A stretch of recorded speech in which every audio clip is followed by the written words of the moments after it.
All right. Thank you so much for the welcome. And for those of you who are on the call, thanks so much for being here. It's a Monday night. I certainly wouldn't want to join a live CE course on a Monday night. So I really appreciate you taking the time. And I really hope that there are elements of today's lecture that you gain something from and you actually learn. One thing I want to make sure is very clear to everyone is that every lecture that I do, whatever, whether it's about clinical dentistry, if about implants, implant overdentures, I create a very high quality, high level handout for every lecture that I do. And those handouts are always available on my website for free. I don't charge anything. I don't ask for your name or your email address. I don't ask for a subscription or a membership or anything like that. Everything that I talk about, I have a handout for, and those handouts are available to anybody. And so I just hope that you use them and you find them helpful. And maybe in a couple months, if you're thinking, man, I heard some webinar on a random Monday night in December, I kind of want to get a little bit of a refresher, just go to my website and check it out. And so I'm an educator, and I noticed that, when I first started educating dentists and going to CE courses, all the other CE teachers, all the other educators would always show pictures of their house in the beginning of their lectures. Like it was like every single one, it would be about peri-implantitis and they would still show a picture of their house. And so I was like, oh no, I'm a teacher now too. I have to start putting pictures of my house. So this is my front lawn, at least to the right of my front door. And if you look at it, it's okay, I guess. Like I guess the cut between the grass and the flower beds is pretty tight. So some of you are like, yeah, man, good job. And then, but I left a lot of weeds that are just kind of laying there, and it's because I'm lazy. And some of you are like, oh, you're not very good. And my response to that is that I really don't care. It's not that I don't care about your opinion. I just don't really care about my front lawn. I've never cared about it. It's just not something that I notice. It could be covered in weeds. I just wouldn't notice that the grass could be all crappy. I just wouldn't notice. It's just never been something that's very important to me. On the flip side of that, I have a now 15-year-old daughter. This picture was taken in the summer of 2022, so back when she was 14. And when she was really young, she was really adorable, and that just her precociousness or whatever just brought me a lot of joy. And one thing that was really clear was that she just really liked me. She just thought I was like the coolest guy and I was super interesting. But then when she became a teenager, she became annoyed with me a little bit more. She became like my jokes weren't as funny and like my advice wasn't as like sage, and that bothered me. That's a hard thing, for those of you who are parents yourself, when your kid becomes a teenager, it bothers you. And the reason I bring up that story is because every summer I devote a couple nights to just working really hard on my front lawn, working really hard, like doing a bunch of yard work and getting my shirt all dirty, and I guess pulling weeds and cutting that little stupid thing between the grass and the mulch. And I just put a bunch of time towards that. And the one thing that I noticed about that summer of 22, was that I had an opportunity when my daughter goes for a bike ride after dinner. I had an opportunity to go for a ride with her. I always ask her to go with, if I can go with her. She normally declines. And there was one night in which she wanted to, and I was busy because I was out mulching. And it's such a weird thing. Like I compromised something that I really, really, really cared about in order to do something I don't care about at all. And I think all of us on this call are guilty of doing this stuff all the time. We're so busy working that we lose sight of stuff that's super important, but we're too busy. Like we're like patting ourselves on the back, working and making money and paying the bills. And we don't open our eyes to the fact that like crap that's super important is like really accessible. And that's kind of the point of today's lecture. I read that book that I had in the last slide. It was called How Making Money is Killing Your Business. It's written by a guy named Chuck Blakeman. I got to hear him speak at a keynote event in Phoenix back in early 2020 before COVID. And I thought he was a really good speaker. And I bought his book. And there was one line from his book that I'll never forget. And that is, whenever you're doing anything, ask yourself, is this the highest and best use of my, this is the highest and best use of my time? And in the example I used, no, I compromised something that was so useful in order to do something that wasn't. I'm too busy doing stuff that's like urgent and never really doing stuff that's important. And important stuff is for us to like live a several decades of our profession. So let's say if you're a dentist and you're in your 40s like me, you might be living, say, another decade and a half of being a dentist and a practice owner and entrepreneur. But you're also, you're a spouse. You might still have aging parents who you're taking, who still kind of need your attention and your love. You have your own children. You have friends. You have your own personal desire to make the world a little bit better. That's important stuff.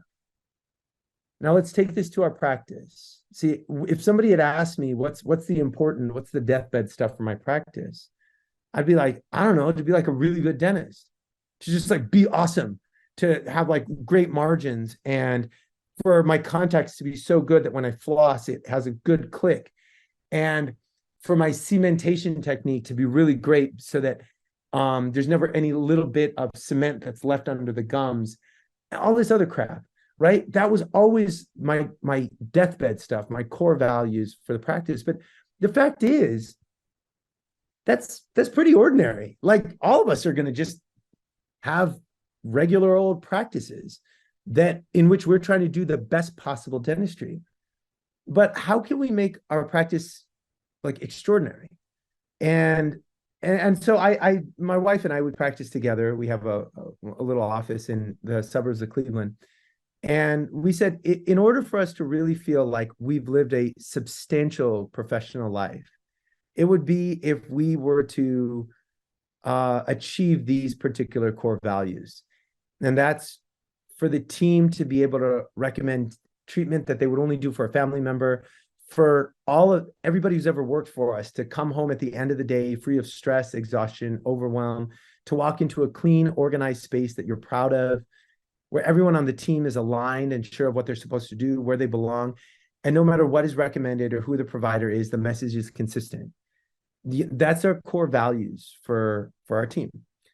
And now for my wife and I, we would like to be the most philanthropic people that we know, to feel like we're actually saving people's lives, and felt like gained some skills and felt like part of their family. And when we get home from work, we want to be in a good mood. We don't want to be burdened with dentistry. We don't want to be burdened with the incredible weight of being entrepreneurs. And the way that we can do that is through a combination of three things: coffee, tech, and culture. And I want to talk about all three of those things.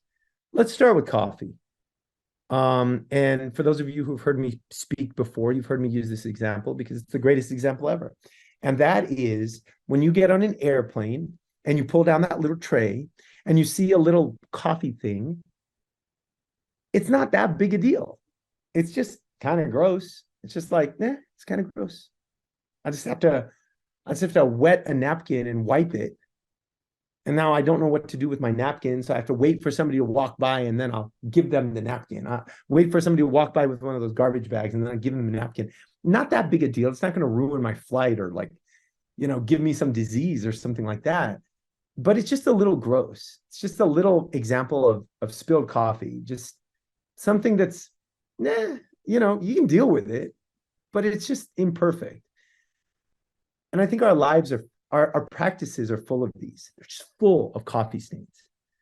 Just little annoying things that just, I don't know how many of you are dentists who are on the call, how many of you are hygienists, how many of you are just people who work at the front, or people who dental assistants. I don't know how many of you are what on this call, but I bet you can kind of think of just plenty of things in your office that are just like, why do we do it like this? It's just kind of inefficient, or it's a little gross.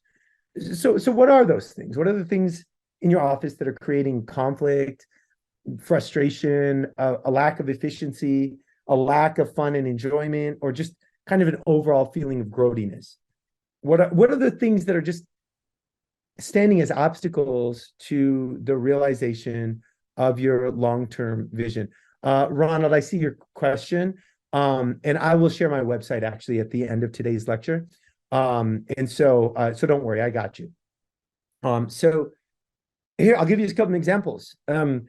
This ring, this white stuff on this ring, this is composite, but it's not composite that I like cured onto this ring at the time that I was doing this procedure. This is some other like nasty fool's composite. This is some gross person's composite. That's gross. But some of you've got it. I know you do. You have some instruments that have some white stuff on them.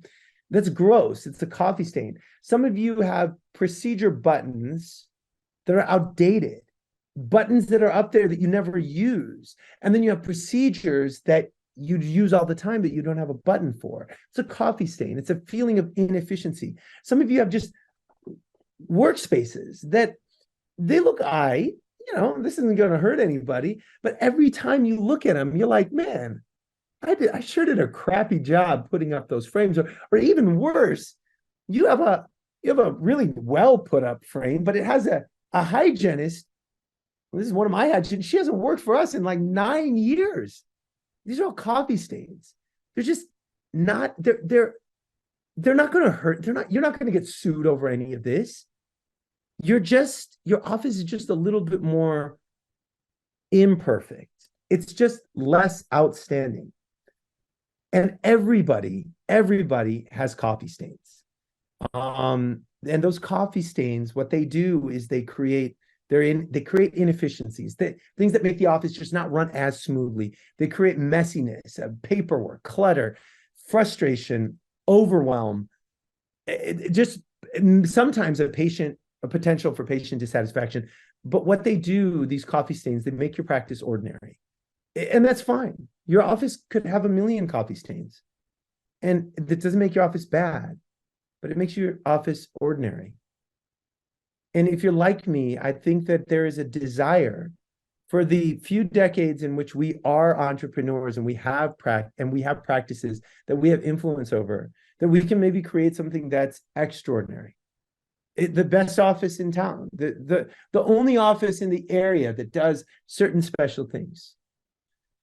So let's talk about how that relates to where we are in our age and our demographic. When I was a kid, I had a dentist like this guy here, some dude with no gloves, no mask, about 18 inches from my face. And we loved him because he was thorough and he was nice. We thought that he was a good dentist, and that's all that my parents loved him. I loved him. Everybody respected. And then there's me, some guy in my 40s, and I gotta be good. I still have to be a good dentist who's thorough, who's pleasant, who's kind to the patient.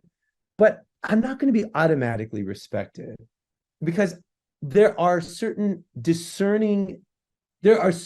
patients are much more discerning. Our patients aren't going to automatically, just because I have a DDS after my name and because I'm nice, they're not going to automatically think I'm great. And that respect has to be earned a little bit more because we have a more technologically sophisticated patient population. And then I have my associate who is in her 20s. We hired her in 2020. And her age demographic, the people that are her age, they're incredibly sophisticated from a technological aspect. She needs to be good. She needs to be available. She needs to be efficient. But she has to be more than that, because the patient population that is in my age group and younger expect technological efficiency that they're getting from all the other companies like Amazon and Google. If a patient wants something, they want to push a button and get it. If they're considering us, they want to be able to stock us on the internet. If a patient calls, they want to get an answer. The voicemail is frustrating. It's old school. An answering machine is old school. If they want to talk, if they want to tell their story, patients, especially patients who have a lot of emotion behind their story, their dental history, they don't want to feel rushed, despite the fact that your person who's answering the phone might be incredibly overwhelmed with insurance and checking people in and collecting money and presenting treatment plans. If a patient calls, they want to be able to tell their story. And if they make an appointment, they should be getting something like a welcome packet, something either digital or via text. They want to be able to start filling out their paperwork, learning about your practice. They don't want to just make the appointment and then show up and hope the office is nice. And when they do come in, they don't want to walk up to a counter and have somebody hand them a clipboard with some papers to fill out and ask for their insurance card. Instead, they want to be treated like the humans they are. We have an ethical obligation to treat these people like humans. Now, I wasn't treated like that when I came up, but I certainly want to treat people like that, where they're not just an insurance card that we have to process. All that paperwork, forms, consent, all that stuff, that should be automatic. It should be easy, digital. I should be able to pull out my phone and be able to knock out some signatures, finish up a consent form, do all of that kind of stuff. And it needs to be easy, accurate, and automatic so that patients are providing that stuff to us and we have an automatic way of record keeping all of that paperwork. And if I owe somebody money, let's see, there's 70 of you on this call right now. If one of you said, hey, Gupta, you owe me $73, I would want to pull out my phone and be like, bleep, blah, bloop on my phone, and then click send and no longer owe you 70. I don't want to pull out a checkbook and an envelope and a stamp. I don't want to do any of that stuff. And I'm old. I'm in my 40s. If a procedure is done, patients should be getting a follow-up call, despite the fact that you all are busy. And sometimes you just want to go home and you can't do the follow-up call. And if a difficult procedure is done, all that post-op instruction stuff, that should be sent digitally. They should be able to access all of their post-op instructions digitally. All of this without you having to hire 4 more employees, without paying a bunch of extra people to do that, without feeling burnt out, and without forgetting stuff sometimes. You know, there's 2 people that work at my front desk. I have 8 operatories. 2 people that work at my front desk. And those 2, Christy and Alyssa, I feel so bad for them. I force them, because they work at our office, they are required when a new patient walks in, they have to wow them. Every new patient must be wowed. That means that Christy or Alyssa, whoever makes eye contact with that new patient first, has to stand up, make eye contact, shake their hand, call them by name. Then they have to compliment them. Then they have to sit with them. They have to offer coffee. They have to be like, I just want to introduce you to Alyssa. She's our office manager and she's wonderful. She knows she can help, blah, blah, blah, blah. And then they can pull out the iPad, or for our elderly patients who want paper, they can go over paperwork while they're sitting next to them. This is a requirement. This is a requirement in our office. The same way Alyssa and Christy have to show up on time, the way they have to be dressed up in the right attire, they are also required to wow every single new patient. Okay? Now, how are they going to do that when they also expected to still check insurance stuff, collect money, present treatment plans, check people in, check people out, answer phones? There's only 2 of them. How? By using tech. You know, there was one time in which my office had 4 people working at the front desk, and we didn't even have 8 operatories back then. We only had 6, but we had 4 people. We had a reception coordinator, an appointment coordinator, a financial coordinator, an office manager, and there was still times where either me or my wife would be on the phone. That's too many people. That's too many people doing administrative things. The way you make it so that you can do all of the things that I listed and not having too many people is by using tech. And for those of you who are on this call, if you haven't yet embraced tech, I hope that you're inspired from this call to start embracing it. Okay, let's go through it. Let's start with, if a patient is considering us, they want to be able to stalk us on the internet, the same way you do it when you're looking for somebody to, like a new hairstylist, or when you're looking for a pediatrician for your kid, or when you're looking for somebody to do something for your car. You want to stalk on the internet, okay? Here's the problem. You might be like me and get a 1-star review at some point. Now, let's read this 1-star review. This place does do decent work. However, their organization is terrible. I scheduled an appointment on the phone after they contacted me. When I showed up for my scheduled appointment, they had no record of the appointment and they couldn't see me. I had to leave work early and take personal time. Then in the new year, they left our company's insurance network. They did this without sending out any communication or notifying their clientele properly. Many people from my office went to this dentist because they were so close and convenient. None were told about the change. When we received bills for general cleanings and called up, this office just skimmed over the topic and barely apologized. If that isn't slightly shady to make a few extra dollars off clientele, I don't know what is. If they notified us of the change, I probably still would have left, but with a positive recommendations to others looking for a good dentist. Now, I just have a bad taste in my mouth for their lack of apology and zero effort for the mess up. Now, I know that everybody is subject to an occasional 1-star review that's written by a total idiot, that's written by like somebody who can't spell and capitalizes weird letters. This is not one of those people. This is a really valid 1-star review. We earned it. We earned it. Now, here's the problem. I can't get rid of this 1-star review. It's there. It's attached to me. And a 1-star review, I like to look at as a drop of diarrhea. Okay. So think about this. You have a little cup of water. See, I have my cup of water right here. This cup, I don't know if you can see me. Okay. But if you can, here's my little cup of water right here. If I put a drop of diarrhea in this cup of water, I'm not going to drink it. Even if it's a tiny drop, even if it's just like a little pipette, like a little microgram, bloop, I'm not going to drink this.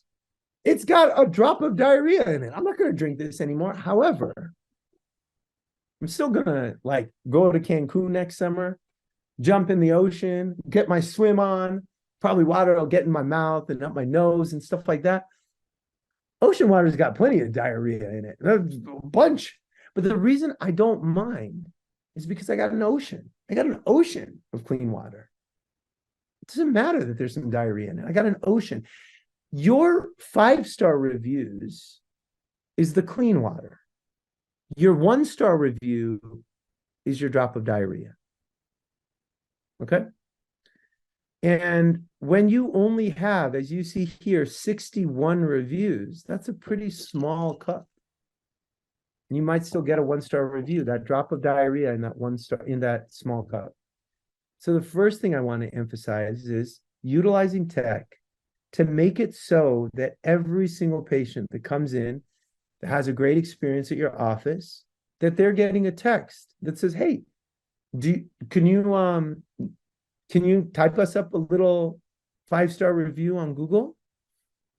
And what'll end up happening is you will get a ton more Google reviews. See, I always found it kind of uncomfortable for me to, let's say I did some really nice dental work and the patient's like, man, doc, you did really good. I barely felt the shot. You're so great. I love you. And I'm like, really? That's great. If you have a Google account, it would really mean a lot if you could maybe pull out your phone. Even now, if you're okay with it, I would feel so awkward. It was such an awkward thing. Now I just don't have to do any of that. Patient leaves. They get a text on their phone. It's automatic.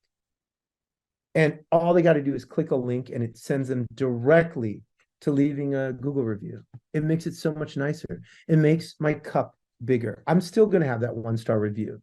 I'm always going to have it. But I would rather have a 1-star review floating in a large bucket of 400, 500 5-star Google reviews rather than a little cup like this one, okay? Now, let's say a patient calls and I'm not open. Or a patient calls and we are open, but my team is just too busy. They're up there trying to wow a new patient, or they're collecting money or something like that. I don't want a patient to get a voicemail. Okay. So my office, it's only open a certain number of hours where we don't see patients on Fridays. We don't work evenings, we don't work weekends. Um, and so anyway, I just want to share with you this story. I didn't know what time I was supposed to pick up the kids. I was at home.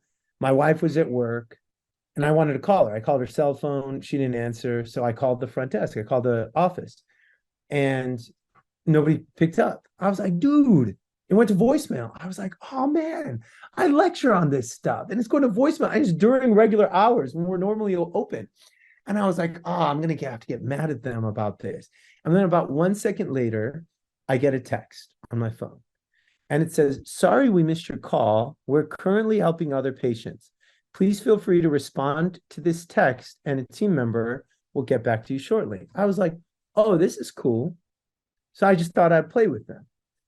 And I type in, hey, do you do extractions? Now, it says Uncle Gupta up here. I'm assuming they know who's calling. But Christy, my team member who was the one who was in front of the computer at that moment, about 3 or 4 minutes later, I get a text back. It says, yes, we do. Could you tell me a little bit about what's going on? My name's Christy. What's yours? Now, think about this. I called, I got a voicemail. I got frustrated that I got a voicemail. And 1 second later, I got a text and it asked me what my deal is. I said, oh, do you do extractions? So I type it. So I get this response. Now, all of a sudden, I get a chance to tell my story, but I'm doing it all via text. Sure, it might be nice if I got to tell my story with my voice on the phone. But my team only has 2 people. Maybe they didn't have the opportunity to answer the phone, or maybe they didn't have the opportunity to give me the type of time that I deserved. And so we were able to have an actual text thread going on where I could tell my story. Now, of course, when she asked me for my email address, I gave her my email address that actually says Dr. Gupta at northridgevillefamilydentistry.com. By then the jig was up and she was like, oh, Dr. Gupta, is this you? I'm like, yeah, how many uncles are there? At that point, the jig was up. And I was like, yeah, actually, I was just texting to find out what time I need to pick up the kids. But what I have found is that Christy and Alyssa, my team at the front desk, they have had these long text threads with patients who have a very extensive story, and they've never had to utilize a cell phone, or I mean, a phone. All their entire conversation has been via text. And it's given them so much of a greater opportunity to still learn the story from their patient, but still be able to do other things, because that's the thing about texts. We can wait with texts. Our office is only open these hours. We don't work Fridays. We don't work evenings. We don't work weekends, but people call during those times. So what's going to happen now? Christy's only sitting there in front of the computer being able to text people or answer the phone, whatever it is, when we're actually at the office. What about when somebody calls at 4:45 p.m. on a Wednesday? That's a very appropriate time to call. We're not there, we're gone. And what happens is we utilize a different kind of tech for that. We use offsite call centers, okay? An offsite call center. The call center that we use is somewhere in Utah. And I just want you to think about this Monday morning scenario. That's my wife, Dr. Nisha. She goes, I'm doing a big surgery at 9. And Ari's like, oh, yeah, I'm seeing a new patient then.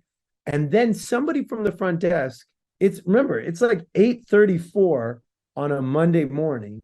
Somebody from the front desk is like, oh, yeah, I just checked the voicemail. They both canceled. And now you see Ari and Nisha, all of a sudden they're like, dude, that's like a big block of time that I was expecting to be productive during, and now I can't be productive. Can you call like the ASAP list? And they're like, yeah, no problem. I'm going to go over and call the ASAP list. You know, that piece of paper that every dentist has that has like people who want to be called in case we have an opening. And I'm going to call them at 8:53 so that we can fill your 9 o'clock block. No, yeah, I'm sure it'll be no problem. It's so old school. This never works. We can say call the ASAP list. It never works. We're never going to fill that block of time. And so the way we fix this is by using an offsite call center and the ability for online booking. Okay. This is not actually, I didn't purposely do this. I actually was able to screenshot this from our Open Dental software. So on a Thursday night, when I left the office, I was expecting to come back Monday and have a schedule that looked like this. Like, look at all that money. Whoa, I'm going to be so productive. That's what I thought my schedule would look like. Okay. And then somehow at some point over the weekend, 1, 2, 3, 4 people canceled. Now, back before I started using tech, those 4 people would have just left a voicemail. And then on Monday morning, we would have found out that they canceled, and it would have been too late to fill the block. But those 4 people over the course of the weekend, they canceled. They canceled by calling an offsite call center and canceling. Now, that offsite call center knew that we now had 1, 2, 3, 4 blocks open on our schedule that need to be filled. And by Monday morning, 1, 2, 3 of those blocks were filled. And it was by me doing nothing, my team doing nothing. We all just enjoyed our weekend. We didn't know people called to cancel, and we didn't know that other people called to set up appointments. Because we used offsite call center and online booking, we were able to fill 3 out of those 4 lost blocks. That's pretty special. The company that I use is called Reach.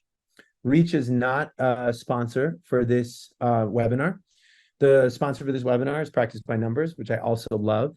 So I have absolutely nothing to gain if you decide to call them. But I know that they have asked me to share their QR code. So if you want to know like how much they charge and like what their service actually entails, you use a QR code, it'll send you to their website. But what I'll tell you is this company has been indispensable for us. It's almost never that I show up to work on a Monday morning and I have blocks that are open. It's almost never. This company is filling my schedule for me. Now, when a patient makes an appointment, they give us their cell number, they give us their email address, and immediately, the moment they make an appointment, they're getting an automatic digital version of all of their new patient paperwork. All of it. We don't give them clipboards. The only people we give clipboards to are old people who still really like paper, and that's fine. We give those people clipboards with paper. That's all good. They don't really even like the iPad. No problem. This way, the majority of our patients, when they come to our office, we have all their info. We have their medical history. We have their insurance information. We have an insurance breakdown. And this is all done automatically. It's not because we do any work. It's because our software does the work. Patient makes the appointment. Sometimes we don't even do the work. We're not even on the phone. Patient books online or they book through our Reach offsite call center. They're getting all of their paperwork. They're getting their opportunity for insurance. But then there's still oh crap moments that I need to share. What's an oh crap moment? Let's see, here's an oh crap moment. Here's a coffee stain. Here I am pulling this guy's tooth, and I'm like, all right, Mr. Jones, hey, good news. Tooth is out. And my assistant's like, oh, did you have him sign consent? And I'm like, that's not really my job. No, I thought you did, because that's how it normally works. And she's like, no, it's fine. It's fine. I'll just have him sign the consent form now. And I'm like, well, that kind of defeats okay, whatever. Yep, go ahead, have him sign that. And she's like, okay, I just went and checked on our little binder or our little hanging basket that has the paper consent forms. And we're kind of running low on copies. Do you know if Heather printed more? And I'm like, dude, I don't know. I'm the dentist. I thought my job was just to get the patient numb and pull the tooth. And she goes, no, it's fine. I'll print more. Do you know where we keep the document? And the patient's like, you guys want to care to have this conversation like elsewhere, like not right in front of me? And I'm like, yeah, dude, the consent forms are on Heather's computer. And she goes, okay, what's the login? This is an oh crap moment. Tooth is out. The tooth is out, and the patient has not yet signed the consent form. They haven't looked over the consent form. They haven't seen like that I could like sever a nerve or stick an instrument in the sinus and all those other things. No, that's a problem. For those of you, who are pissed that this isn't a clinical lecture, you got to add some clinical.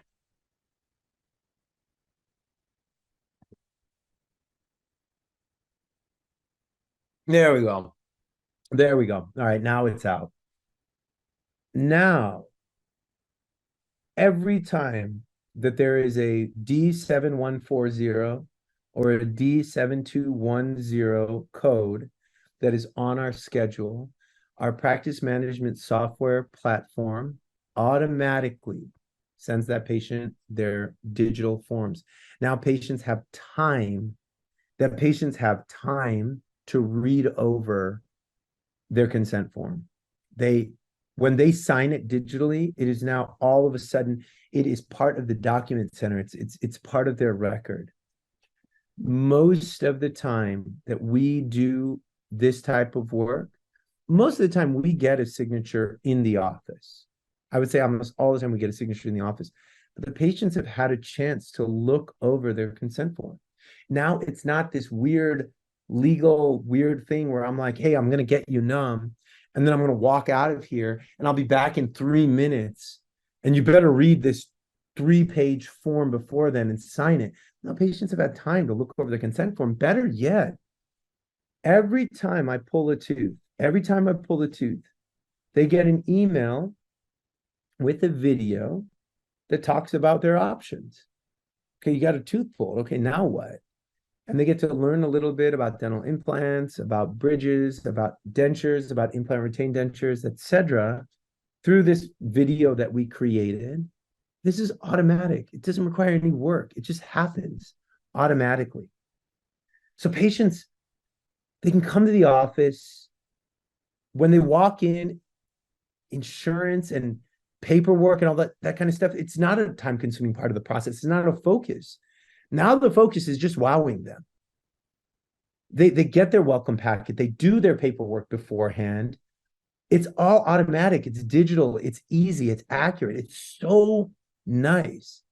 And when a person owes us money, so by the way, all of their insurance stuff that can be handled through our software. But if they owe us money, they can have a text sent to them. Yo, you owe North Ridgeville Family Dentistry $46. Click this to pay.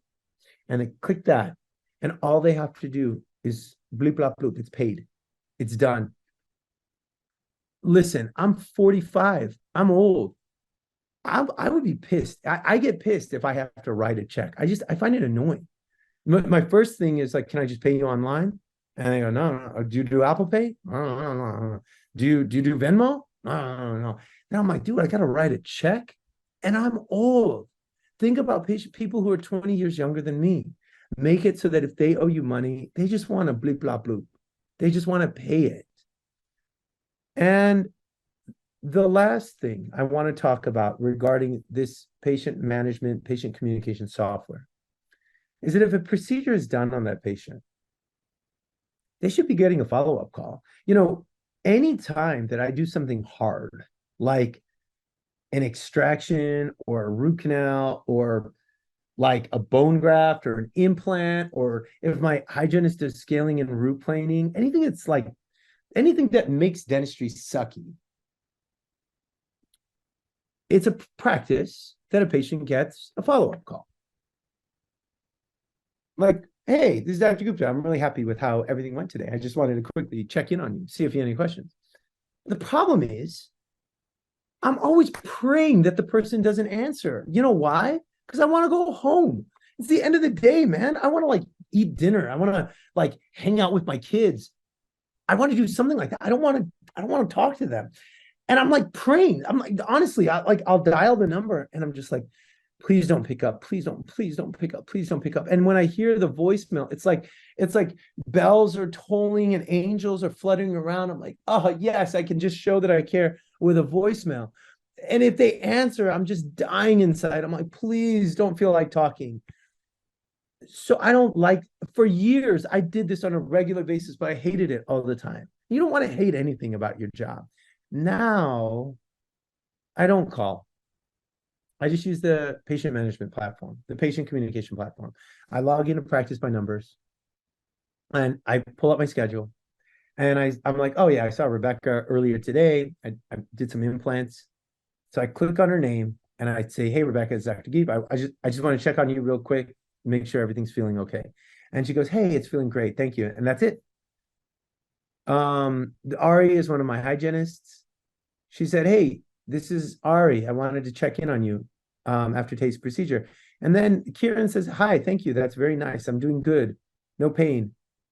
All of this now is via our patient communication software. They're getting a text, but that text isn't coming from my cell phone. It's coming from our communication software. They think it's coming from my cell phone. They think I'm so nice that I'm actually typing this in. No, man. It's part of just sitting in front of the computer before the end of the day. And it's so effective. And I never hate it. Because of software, we have three dentists, we have 4 hygienists, and we have 8 ops. But we have 2 people that work at the front. And those 2, they never complain about feeling overwhelmed, overburdened, overworked. And that's because tech does so much of the work for them. Now, Practice by Numbers is the sponsor for this webinar, okay? So Practice by Numbers, they are paying my honorarium for this. However, even in Practice by Numbers, I've given this lecture before when it has not been sponsored by Practice by Numbers, where I haven't gotten anything from them. And I still share their QR code because I will use this software for the rest of my career, more than likely. Because in the 3 years that I have been using this software, it just gets better and better and better and better. It's an incredible game changer for my practice. And so if you're interested in learning more, this is their QR code. And hopefully you can find some of the improvements in your just professional life the way I have. Now, I got a chance to lecture in Montego Bay, Jamaica, back in April of last year. And Cleveland doesn't have a direct flight to Montego Bay. I have to do a layover in Charlotte. Okay, now I'm gonna check to see if anybody's listening here. Okay, so get in front of your computer and be ready to send me a chat. Okay. How long do you think the flight is? If it was direct, if I was lucky enough to live in a city that had a direct flight, how long do you think the direct flight is from Cleveland to Montego Bay? Just look at the map, give me an idea of how long you think that flight is. If it was direct, I'm gonna see if any of you are paying attention. Just throw me a guess in the chat. Here we go. Natalie, you overguessed a little bit. You said 7 hours. Renee, I would say you're closer. Renee says 4 hours. Danny says 3 hours. Okay, there we go. Thomas, you're right on. Thomas Pater, you said 3.5. It's 3.5. If it was direct, it was 3.5. The reason I know this is because I just took the number of aeronautical miles from Cleveland to Montego Bay, and then I calculated that to a direct flight. So it's about the same distance from Cleveland. It's a little bit further than the distance from Cleveland to Denver. So it's about 3.5 hours if it was direct. However, I didn't get to go direct. I went from Cleveland to Charlotte and then Charlotte to Montego Bay. It looks like a pretty straight line. I stopped in Charlotte for 1 hour. Okay, so think about it. A flight that would normally be 3.5 hours has a layover for 1 hour. If it normally would be 3.5 hours, but it has a 1 hour layover, how long is it going to take now? Thomas, you're good at this, so I want to hear it. If it normally takes 3.5 and it has a 1 hour layover, it should only take 4.5, right? But it doesn't. It takes like 6. What the heck? Where did the extra hours go? All I did was stop in Charlotte for an hour. And where did the extra hours go? They went towards lost momentum. The lost momentum of slowing down and then landing and then taxiing and then speeding up and gaining momentum and then taking off and then slowing down again once we get lost momentum is a killer. And you go to work and you're ready to work. You're just ready to like roll, you know? I want to just like do root canals, extract some teeth, do some fillings. Like I just want to roll. And I sit down and my wife is like, oh, you know what? We installed a new software for blah, blah, blah. I need to kind of show you guys how it works. And Ari's like, hey, Gupta, the lab called about Susan's case. It's kind of a complicated case. I didn't know what to tell him. Could you call the lab back? And then Hillary's like, hey, guys, Christy's coming back from maternity next week. Shouldn't we like buy her a cake or get flowers or something like that? And then Dr. Arif is like, hey guys, we're doing our big Veterans Day event and it's coming up. Don't we need to like talk about this? And then another person's like, the handpiece in my room is leaking. And another person is like, hey, you know how you were making those new surgical guides and we have to take a CT and a scan? I'm always confused. Can you make us a cheat sheet? And then I just want to work. I just want to like go to work and like walk in and then just like do root canals. What I want to do is a direct flight. But dentistry is not like that. Dentistry is a bunch of layovers. It's a bunch of leaky air water syringes and requests for a cheat sheet and team members who are coming back from maternity leave. It's a bunch of layovers. And those layovers kill our momentum. They're the reasons why we're so burdened at the end of the day. Dentistry is hard, but we can handle that. The reason we're burdened is because of all of this extra stuff. And what I want to bring up is something that has been a life changer in my office. It's a 1 hour meeting we do once a week. Now, that's a lot. That's a lot. I know some of you are like, yo, Gupta, 1 hour once a week, that's too much. I can be doing a root canal during that time. Okay, got it. Noted. I've heard that argument too many times. You could do a root canal. You could do a crown, an implant during that 1 hour. One thing I can tell you, though, is my office, without trying to sound braggy, my office is very extraordinary. We do stuff that no other office does, from a philanthropic level, from a community outreach level. We just do extraordinary stuff. And every office that I've visited, and I visit a lot of offices, it's part of my job as an educator. The most extraordinary offices have regular meetings. And so, yes, you could make a little bit more money. But I think you will make way more money if you have an extraordinary office. And the way you become extraordinary is by carving out time to become extraordinary.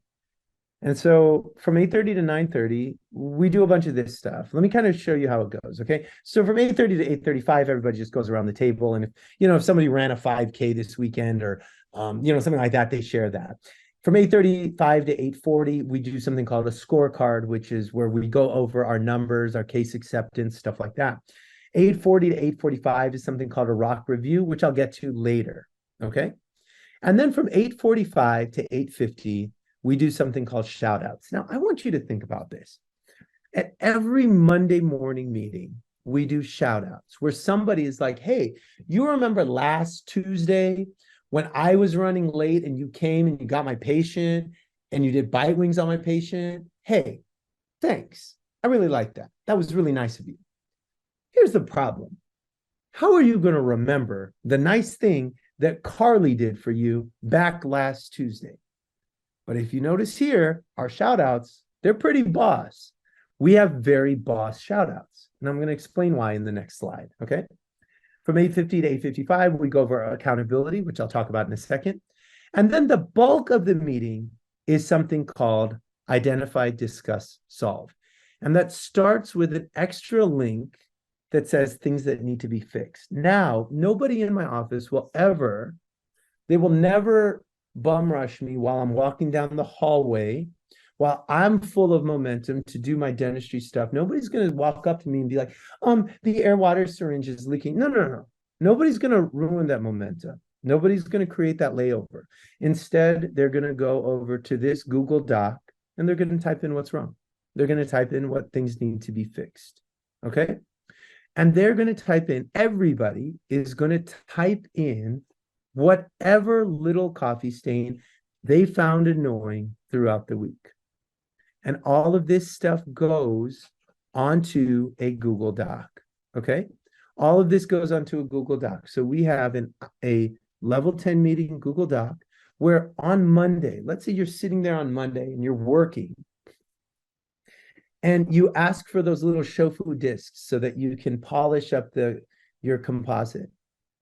And then, so you're like, hey, can I get the shofu discs? And then you see your assistant kind of like scramble around, and then they get up and they go to another operatory and they steal the shofu disc from another. In my mind, I'm like, dude, I'm pissed. Why don't we have the shofu disc in this operatory? In my mind, I'm pissed. Okay. But I'm going to forget. It's Monday. I'm not going to remember to bring that up next Monday. That's the magic of Google Docs.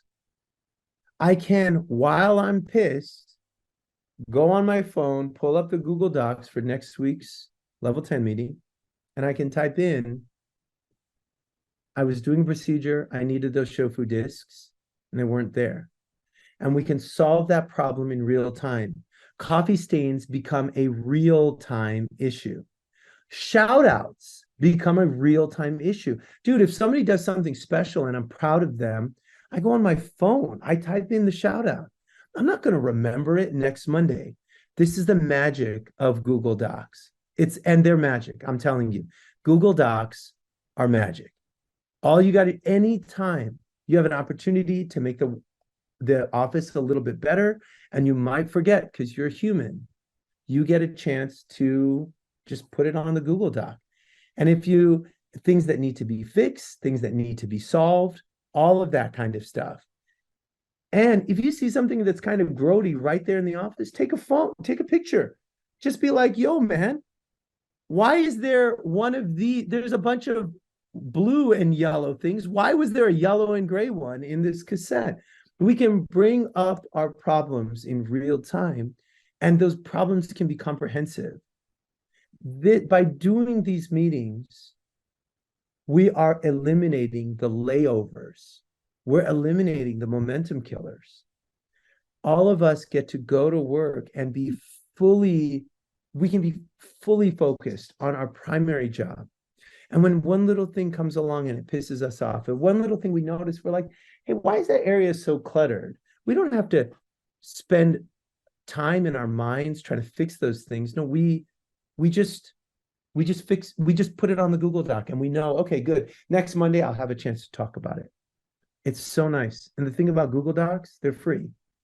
They're just free.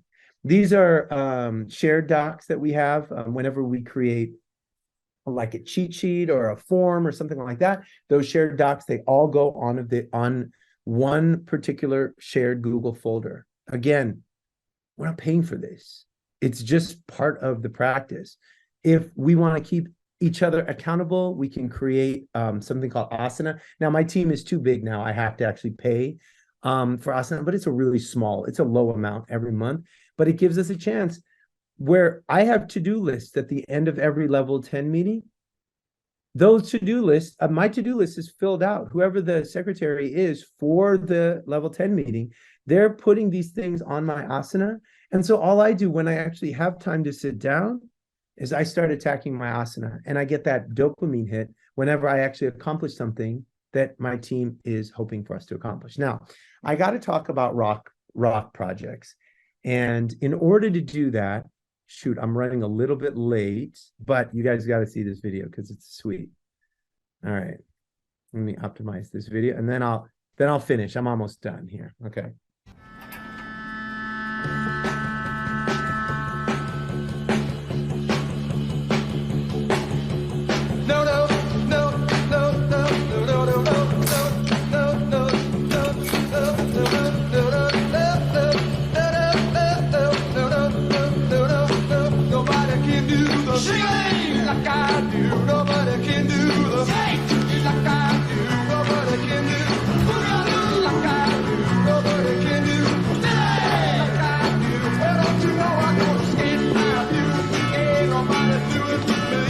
Falling behind.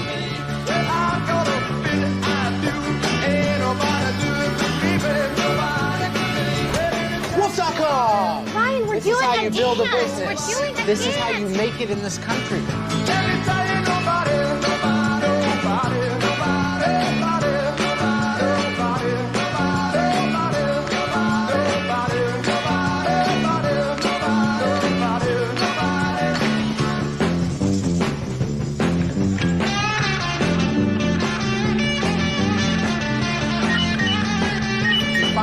You got creed. You jump in front of them. You make it so hard to love you sometimes. Still behind.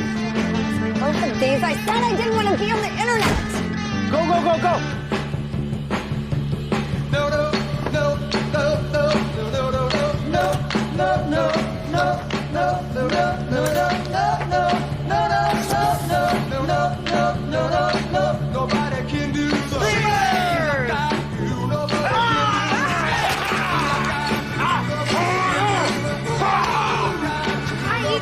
Why is not enough? Are you crazy?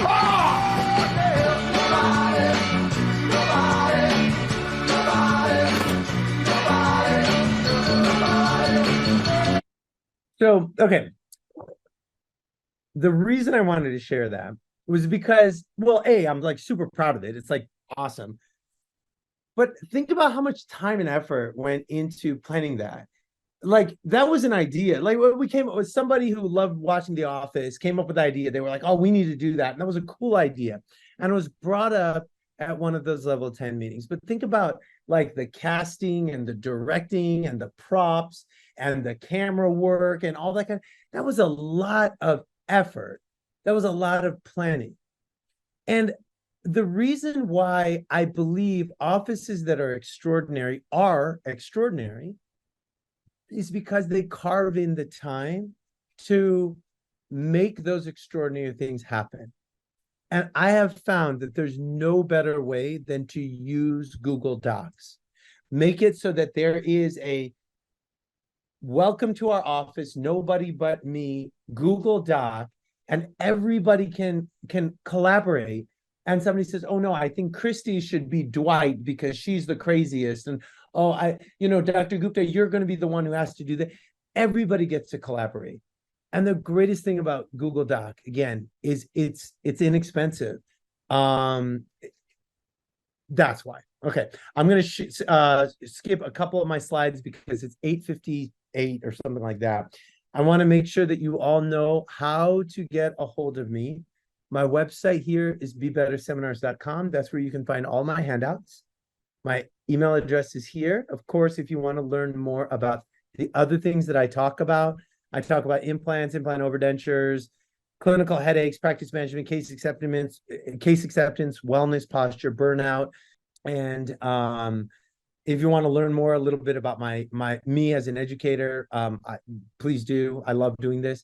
Somebody did ask, how can text software answer complications after an extraction and the patient is having pain? That's actually a really great question.